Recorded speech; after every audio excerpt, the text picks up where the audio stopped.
Nobody in the financial world moved when Isabella Hayes walked into a room. The silence she commanded was not respect.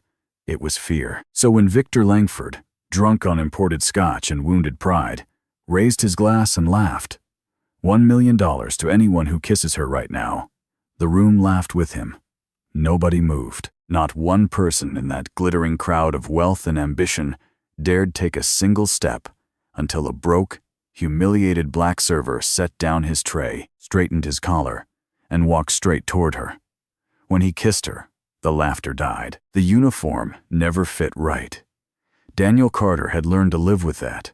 The slight pinch at the collar, the sleeves that hung an inch too long, the way the cheap polyester fabric made him sweat under the chandeliers of places he was never meant to belong. He stood in front of the narrow mirror in the staff changing room at the Hargrove Grand Hotel, adjusting his clip-on bow tie for the third time, and tried not to think too hard about the reflection staring back at him. 38 years old, a father.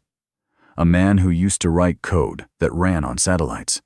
Now he carried trays. He was the only black man on the serving staff tonight. That was not new, but it was always the first thing he noticed every time he stepped into a room full of wealthy white faces, the way a swimmer notices the temperature of water before anything else. Not a shock anymore. Just a fact that settled into the body and stayed there. He told himself it did not matter. That dignity was not measured by what you held in your hands, but by the reason you were holding it. And his reason was tucked into his front shirt pocket, a folded piece of paper, worn and soft from handling, with a 7-year-old's name typed at the top. Lily Carter. Specialist consultation. Estimated cost, $4,200. Not catastrophic, not terminal, but urgent and real, and entirely beyond what his current bank account could absorb. Daniel had been a systems engineer for nearly a decade. Good at it. The kind of good that gets you quietly offered positions you have not applied for. His firm, a mid-size infrastructure consultancy called Bridgepoint Systems, had been building something worth building. Then a larger conglomerate had circled, made an offer that looked generous on paper, and within 8 months of the acquisition, the entire technical division had been restructured out of existence. 43 people gone. Bridgepoint's name erased from the building by the following spring. That had been 3 years ago. He had tried freelance work, contract positions, anything that used his actual skills. But the market had shifted, references had scattered, and his ex-wife had left the country with someone else's future, leaving him the sole caretaker of a little girl who deserved more than she was getting. There was also something else his resume could never articulate. In an industry already lacking in diversity, a black engineer who lost his position at 35 did not enjoy the same safety net as his white colleagues. Nobody said it outright, but every interview ended the same way, polite, impressed, and never followed by a callback. He was not bitter. That was the thing people never quite believed when they looked at him. He was not angry at the world. He was just tired in the specific way that responsible men get tired, when the gap between what they can do and what they are being allowed to do becomes impossible to ignore. He picked up the serving tray. He set his jaw. Tonight was a high-profile investment gala in the grand ballroom. 6 hours, tips if he was lucky, and then home to Lily, who would ask him to read one more chapter before the lights went out. He could do that. He walked out of the changing room and into the noise. The grand ballroom was already filling, the air heavy with perfume and confidence, and the particular hum of money, talking to money.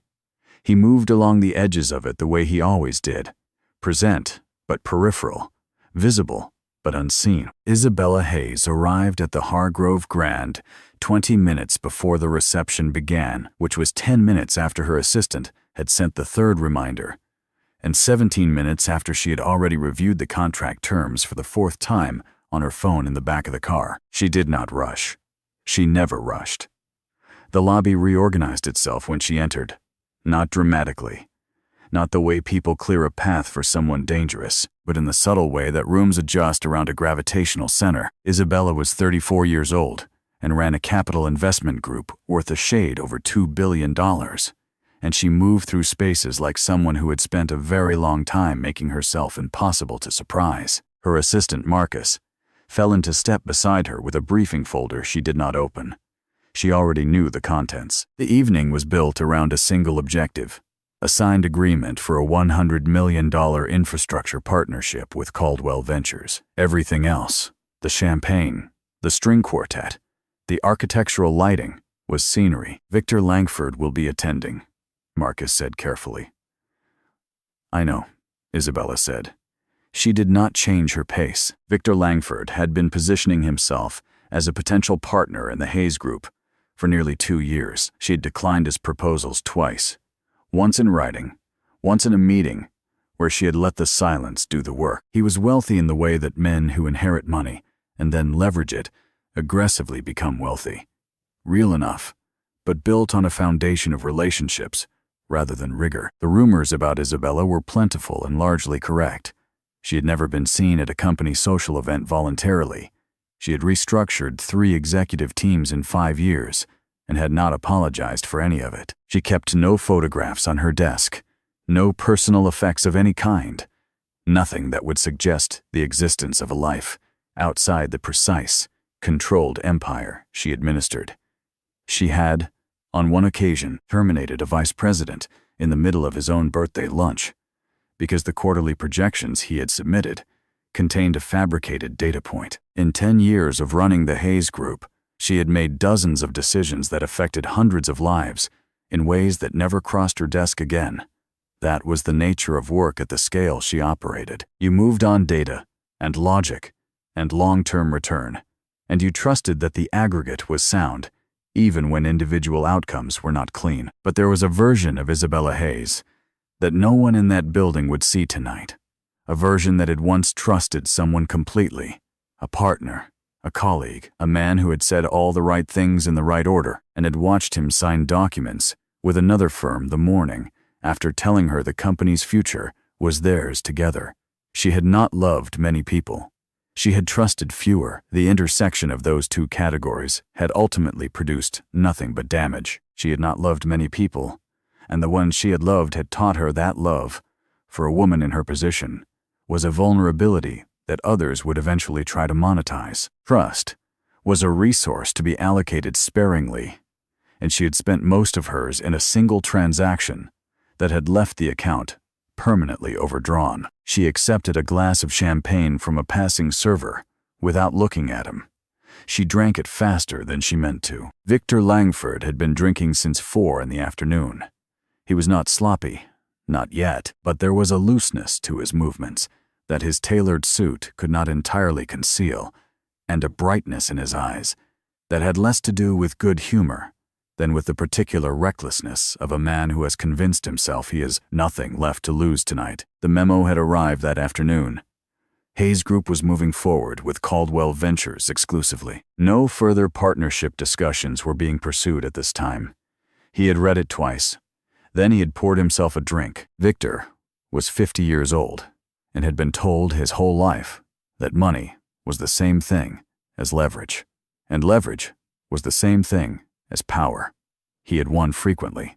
He had won ugly sometimes, but he had won. And the fact that one woman, composed, cold, 34 years old, kept refusing to be impressed by him, had lodged itself somewhere behind his sternum, like a splinter he could not reach. By the time the reception was in full swing, he had positioned himself near the center of the ballroom, with a circle of investors who laughed at his jokes. He watched Isabella move through the room, watched how she angled herself away from conversation, how she signed documents at a side table, with the focused detachment of someone who had already moved on from this room in her mind. He felt it then, that sharp, juvenile impulse to make her react, to get something from her, even if it was only attention. He raised his glass. "You know what?" he said, loud enough to carry. $1 million to anyone who walks over there and kisses Isabella Hayes. Right now, in front of everyone. The laughter came immediately, nervous and genuine at once, the kind a crowd produces when it cannot quite determine whether something is a joke or a dare. A few people glanced toward Isabella. A few glanced away just as quickly. Nobody moved. The room understood something that Victor was too drunk and too proud to acknowledge, that whatever he was offering, it was not worth what would come after. Isabella Hayes did not retaliate loudly. She retaliated permanently. Careers had been quietly rerouted by a single phone call from her office. No one in that room was so desperate for $1 million that they would step into that particular fire. Isabella did not look up from her champagne glass. Her face gave nothing away, but something in the set of her jaw, an almost imperceptible stillness that came over her shoulders, told anyone watching carefully that she had heard every word.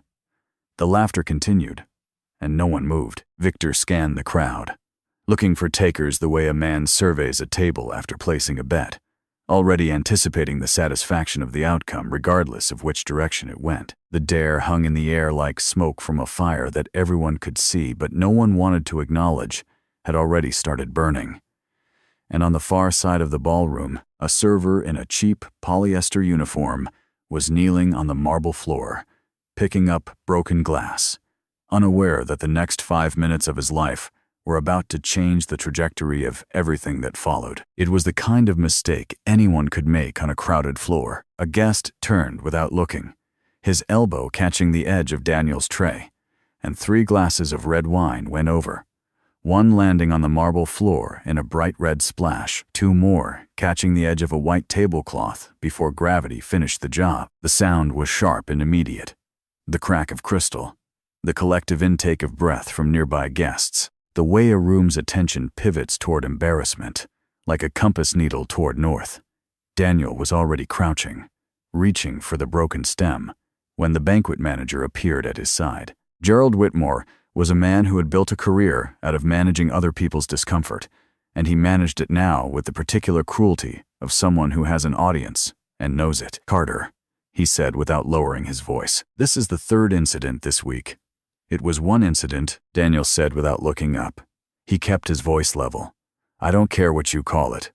You're costing this hotel more in glassware than you're earning in wages." A few guests nearby were watching now, not staring, but watching in that practiced way that wealthy people watch unpleasant scenes, enough attention to enjoy the texture of it, not so much that they would have to feel involved. "I'll pay for the glasses," Daniel said. "Yes," Gerald said. "You will." He straightened his jacket. "Clean this up and stay away from the center floor for the rest of the evening.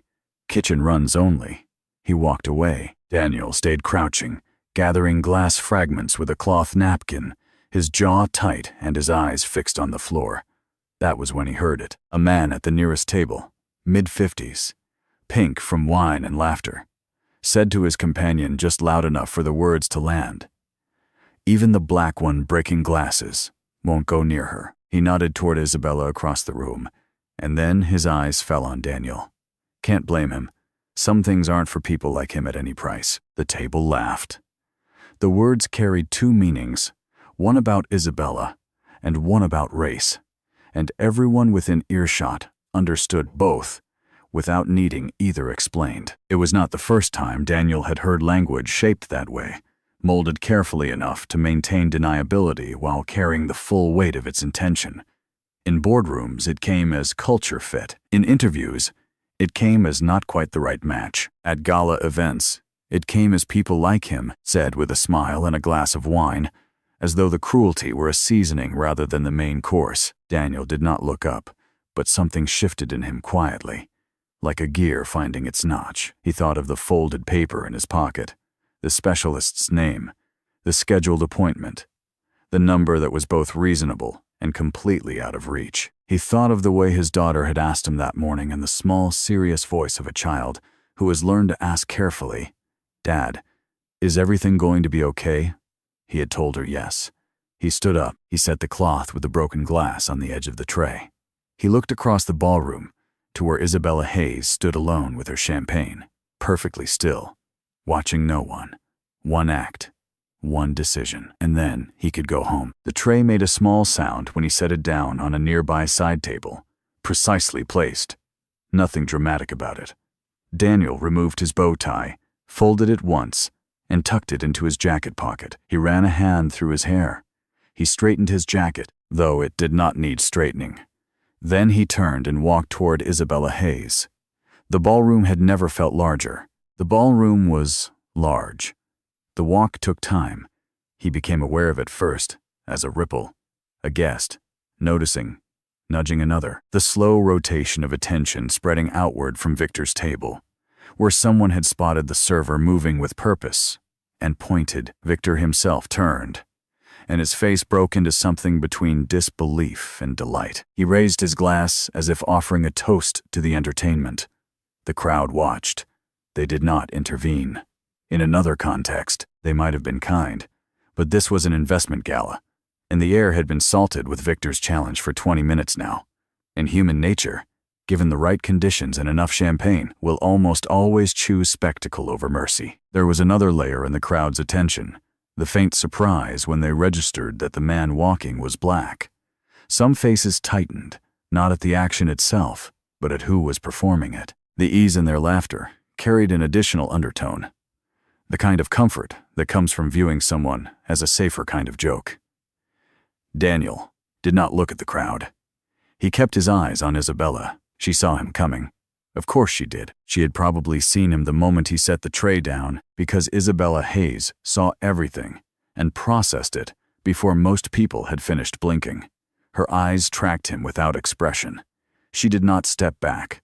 She did not raise a hand. She simply watched him approach with the flat, measuring patience of someone who has learned to reserve judgment until all the information is in. There was something in the way he walked, unhurried but certain, that did not match the uniform, that did not match anything about the scene the crowd had expected to witness. He stopped in front of her, up close.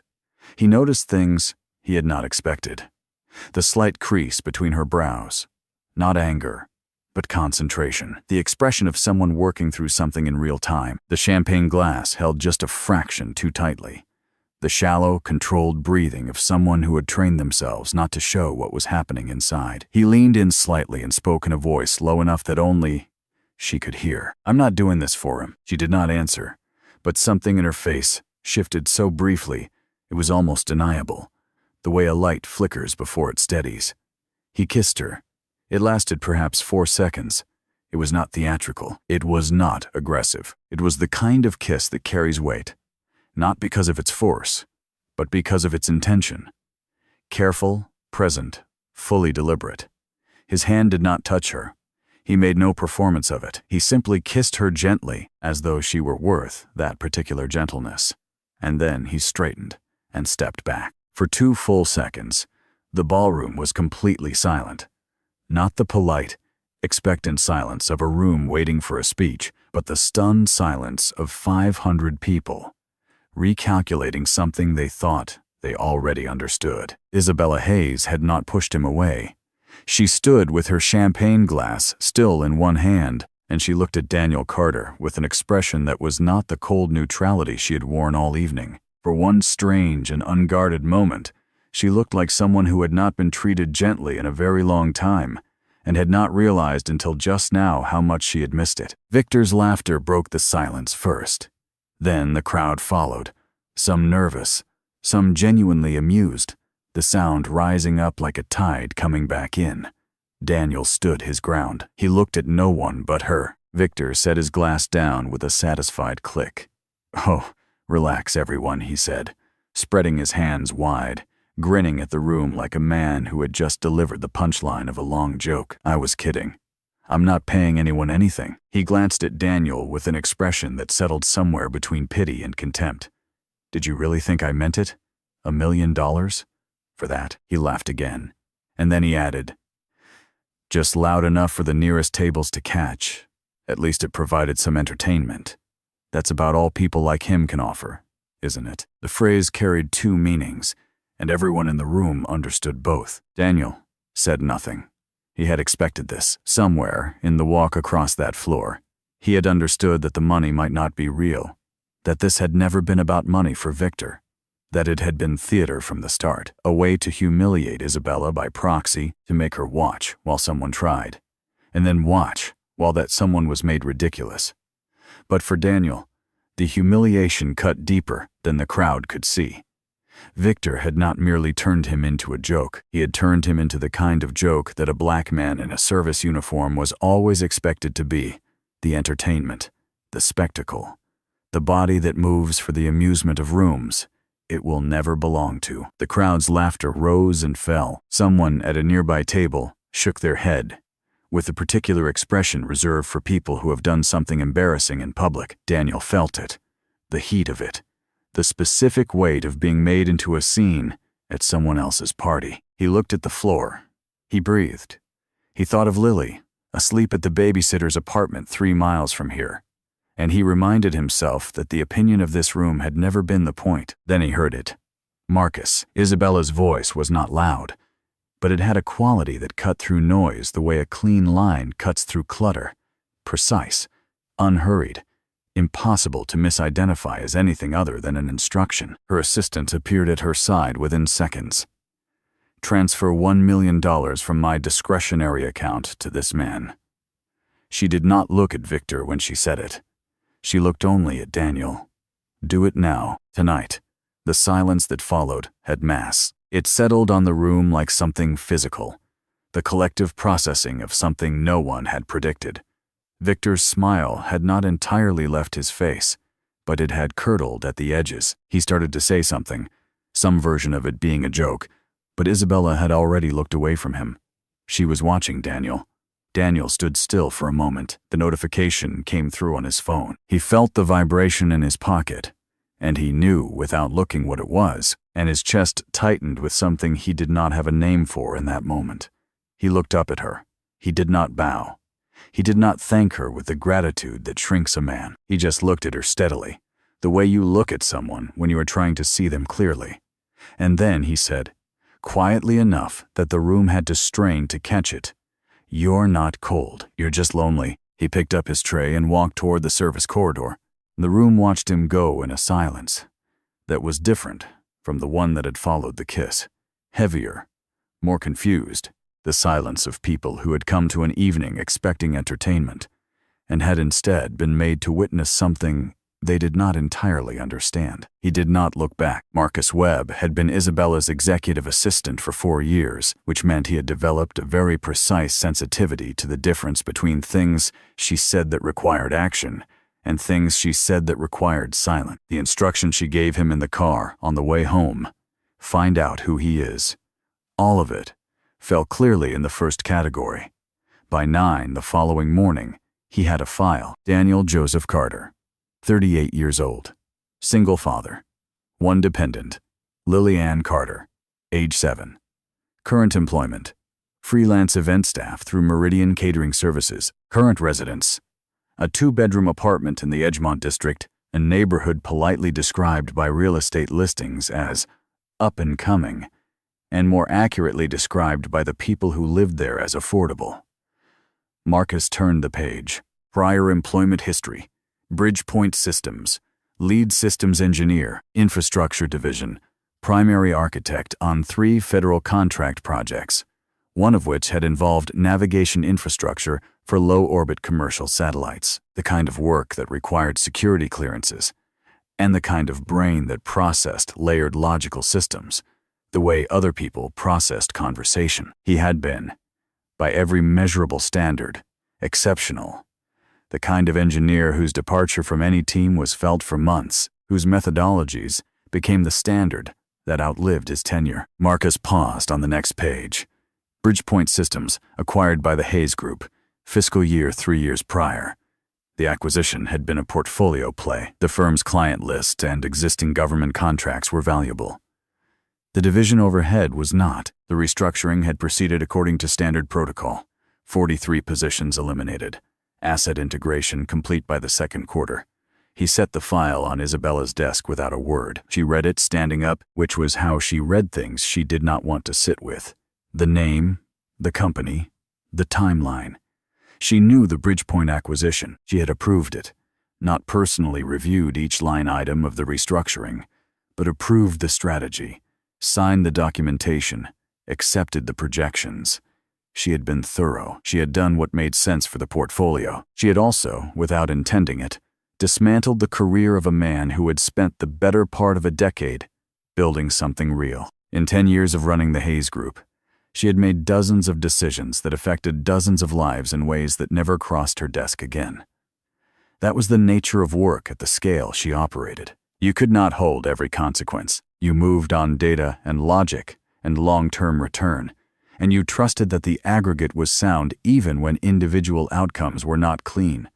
But this one was different now. This one had a face, a tray, a bow tie folded into a pocket, a daughter, and 4 words said quietly in a crowded ballroom that she had not been able to stop hearing since the moment she had watched him walk away. But the file showed something else. The employment pattern after Bridgepoint, dozens of applications, interviews that advanced to final rounds and then went silent.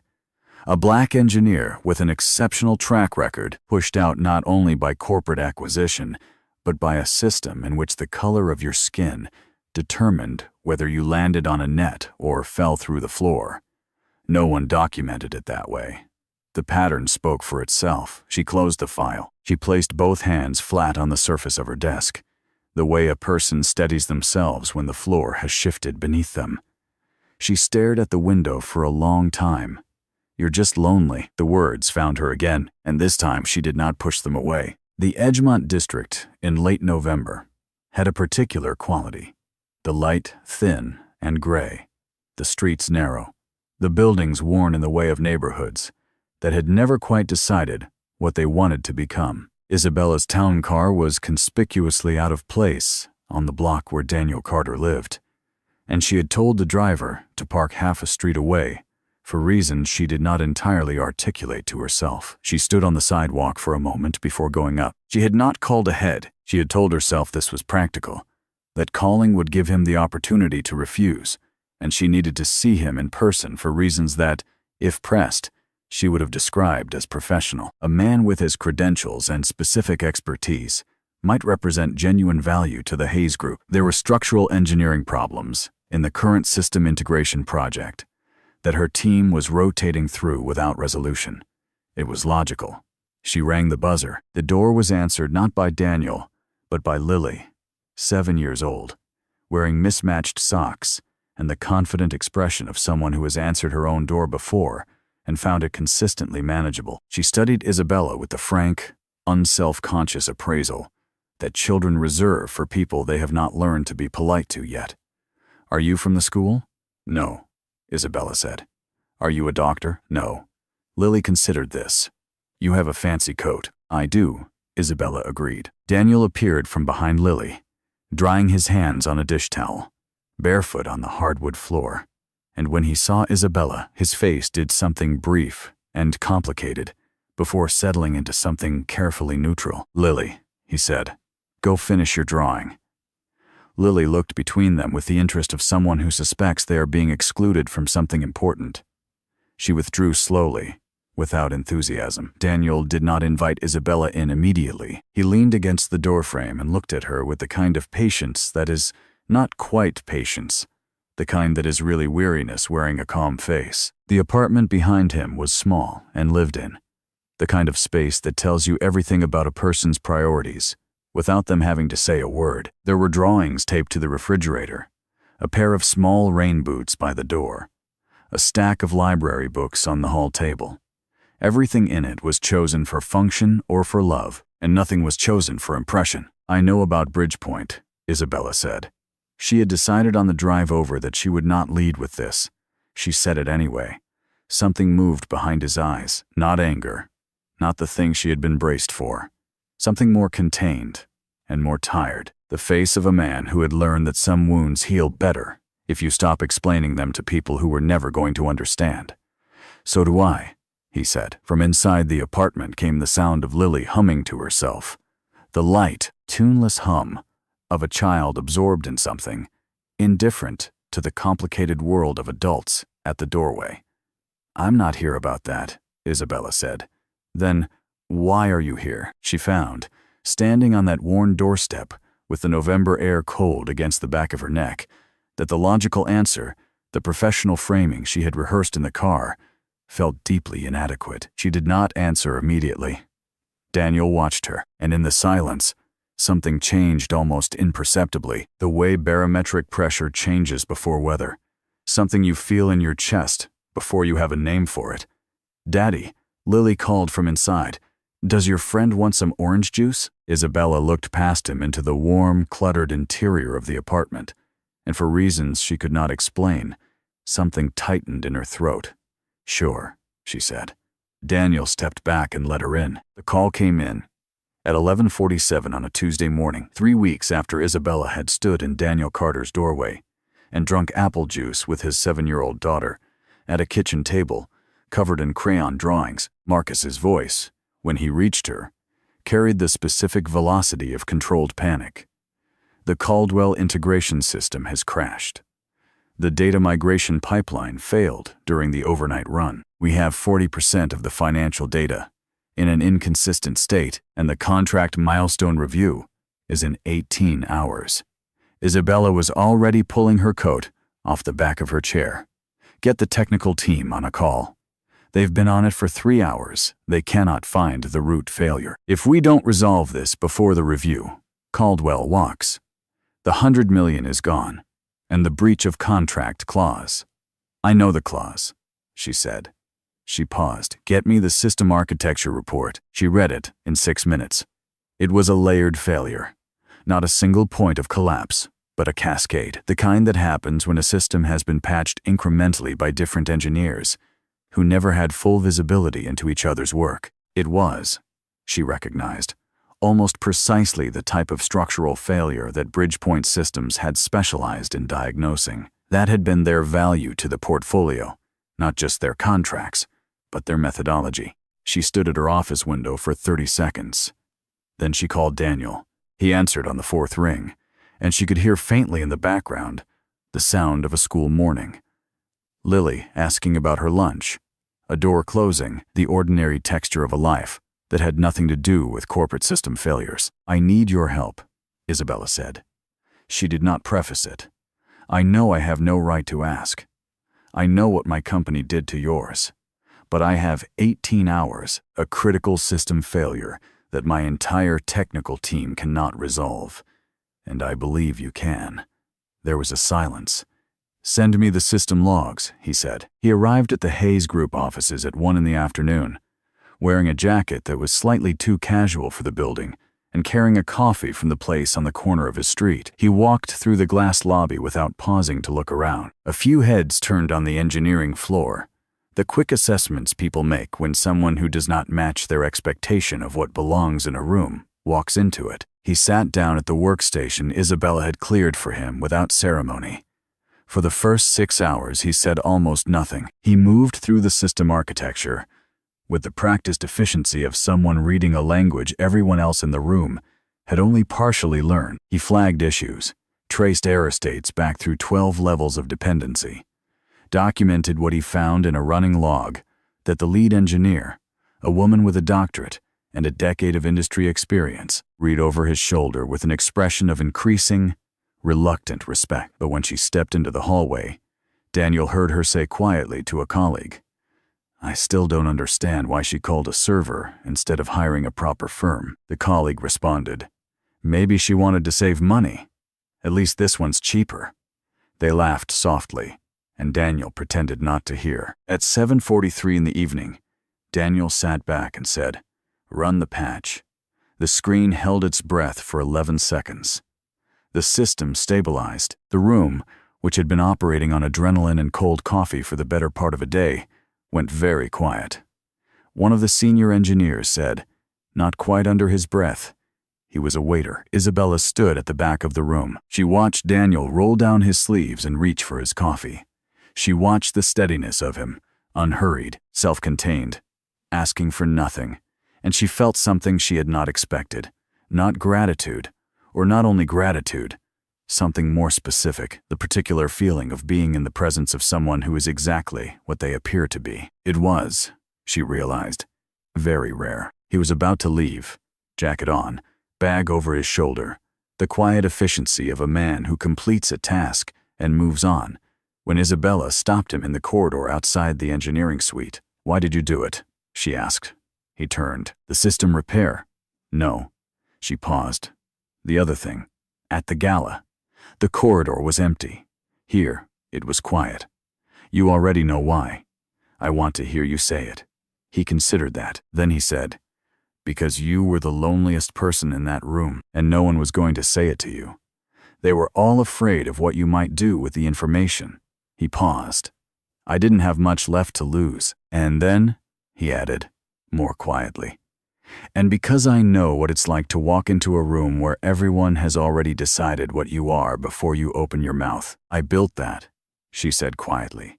"Not Victor's performance, but the distance, the reputation. I constructed it deliberately. After I trusted someone, and it cost me everything I had spent 5 years building, I decided the safest version of myself was the one no one could reach." "I know," Daniel said, "not the details, but the shape of it.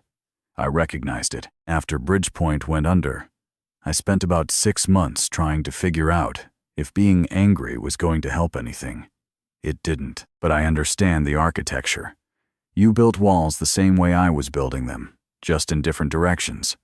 For me, there was an additional layer. I had to decide how much of what happened was because of who I am, and how much was because of what I look like. That uncertainty corrodes in its own way." She was quiet. What she had expected was resentment. The clean, justifiable resentment of a man whose career had been absorbed and discarded by her company's growth strategy. But he was not angry at her.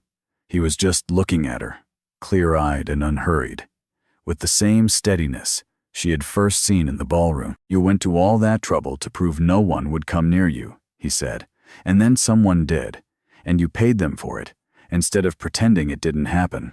He almost smiled. "That tells me more about you than the cold routine does." She felt, suddenly and inconveniently, like something very heavy had been moved from a place she had not realized it was resting. "I owe you more than money," she said. "You don't owe me anything," Daniel said. "We're even." He said it without anger. He said it like a man who had done the accounting and closed the ledger cleanly. Victor Langford received the notice 48 hours later. Isabella made 3 phone calls and said what she knew, clearly and without embellishment. Within a week, Victor had resigned from 2 institutional boards. His name was quietly removed from upcoming deals. He was not destroyed. He was reduced. She offered Daniel a senior position, vice president of systems integrity. He turned it down over coffee. "I'm starting something with 2 engineers I used to work with, diagnostic consulting for mid-market infrastructure systems." "I know," Isabella said. "It's what Bridgepoint was built to do." She looked at her coffee cup. The Hayes Group could be a client. Something almost like humor moved between them, tentative and unannounced. The weeks that followed were quieter than anything that had preceded them. Isabella cleared 2 recurring slots in her weekly schedule and used them to notice things, to sit once in a coffee shop for 45 minutes without checking her phone. She was not transformed. She was beginning. And Daniel Carter, who had started his consultancy out of his apartment with a refurbished laptop, and 2 people who believed in the work, had a signed contract with a major capital group before the end of the month. He told Lily that night, and she asked if it meant he could buy the good cereal again. He said yes. She said, "Then it's a good day, Daddy." It was. 3 months later, at the edge of an ordinary evening, no cameras, no contracts, no audience, Isabella sat across from Daniel at the kitchen table and asked, quietly, as though the answer only mattered a little, "If it hadn't been for the money, would you still have kissed me?" Daniel looked at her for a long moment. Then he smiled. He did not answer.